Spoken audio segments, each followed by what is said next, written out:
Harambee! Neno hili si hivyo. Mambo ni matatu. Ladies and gentlemen, good evening and welcome back to our channel once again. I have always opined on this platform on many occasions that in politics nothing happens out of mere coincidence, and that everything in politics is normally well planned, well scripted, and executed to achieve a specific political objective. Nothing in politics just happens for the sake of it.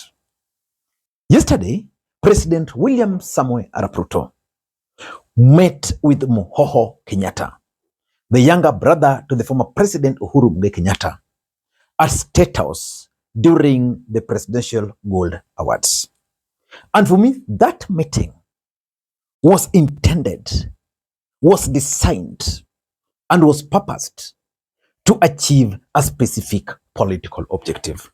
And I'm happy the representative of the Duke of Edinburgh Award is in our midst, my friend Muhoho Kenyatta. Ladies and gentlemen, in this video, I want to reveal to you guys the objective of this particular meeting. Because even the pictures which were released by State House tells a story.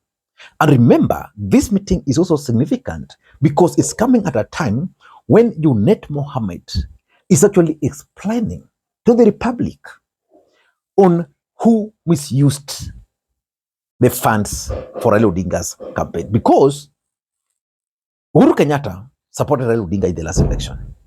Raila Odinga never became the president. And because of that, most people believed that Uhuru Kenyatta actually played Raila Odinga. But there are others who believe that Raila Odinga was not prepared for the presidency. Otherwise, he would have become the president, considering the fact that Uhuru Kenyatta supported him, including releasing money for agents which were never paid. And currently, the discussion in the Republic is that who took money from Uhuru Kenyatta and were agents paid. And UNET has been trying to explain to the country that Uhuru gave money, but those money were given to Muhoho Kenyatta. But Muhoho Kenyatta never released any money to ODM. And William Ruto is currently trying so hard to work with ODM party. So this meeting, in my view, is significant. Before I give you why they met, in case you're watching this channel for the first time, please take a second or two, click the subscribe button so that next time we produce a video like this, YouTube will automatically notify you. And to the subscribers, I want to continue thanking you guys for your continued support, because without that support, this channel cannot be what it is. Ladies and gentlemen, I want to take you back to 2018. After the bitterly contested presidential elections in 2017, Uhuru Kenyatta and Raila Odinga shocked Kenyans when they stepped out of Harambee House and greeted each other, famously called the handshake. And most people did not believe that Uhuru Kenyatta and Raila Odinga were actually going to shake hands that fast, because elections took place in August 2017. Then, we had the petition, then we had the rerun. Uhuru was sworn in, he appointed his cabinet. Then by March, actually it was March 18th, 2018, they met and they had the handshake. And most people were wondering, why would Uhuru Kenyatta reach out to Raila Odinga for the handshake? And I remember explaining to you guys that Uhuru Kenyatta wanted to achieve one objective. He knew the Kenyatta family would one day run for the presidency of the Republic of Kenya.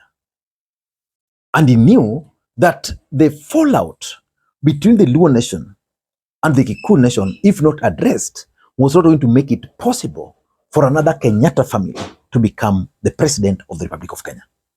So Uhuru Kenyatta wanted to deal with that historical hatred between the Kikuyus and the Luo nation caused by their fathers. He wanted to repay that. As much as he tried so hard, he did not really explain this to the Kikuyu nation.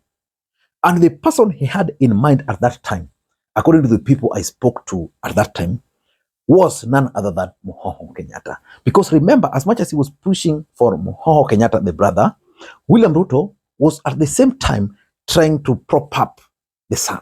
wangu kwa sababu ni kijana ya rafiki yangu rais wa Kenya. Nimefurahi sana kufika Nandi County. Ni mara yangu ya pili kufika Nandi. Asanteni sana kwa kuwa marafiki zetu. Wakenya tufanye kazi pamoja. Naomba vijana tupige kura kwa amani. Asanteni sana, Mungu awabariki.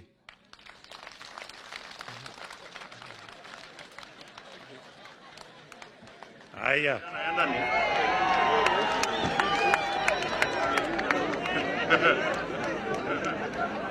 Kijana niko kijana yana torwenu. Mauna dai? Bas, wale jin. Gole. And if you are to talk to majority of political players, they believe that Uhuru didn't want Raila Odinga to become the president because he wanted Matiang'i. Because he believes Matiang'i was going to compete with Ruto, and then Ruto was going to defeat him. Then Ruto is going to complete his term. Then he was going to bring up now the brother. And that's why, for me, this meeting was not coincidental. This meeting was intended to send some messages. Number one, for me, it's about the 2027 politics. The other day, I saw one of the resolutions by Rigathi Gachagua and the team. And in their resolutions, they opened the door to work with Jubilee. We all know the leader of Jubilee is Uhuru Kenyatta. Matiang'i is also there. If Uhuru were to team up with Rigathi and they support Matiang'i, that's going to be lethal.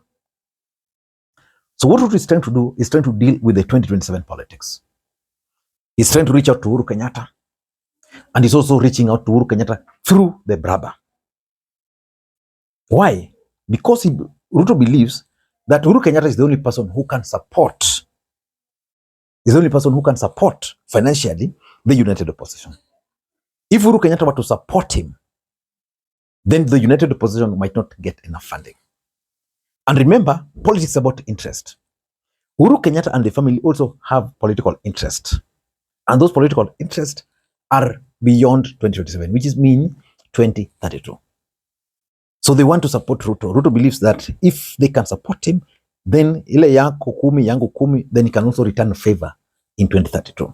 And of course, remember, there's also the broad-based government, which Ruto is desperately looking for people to support. Raila died, and Raila was the main anchor of that broad-based government.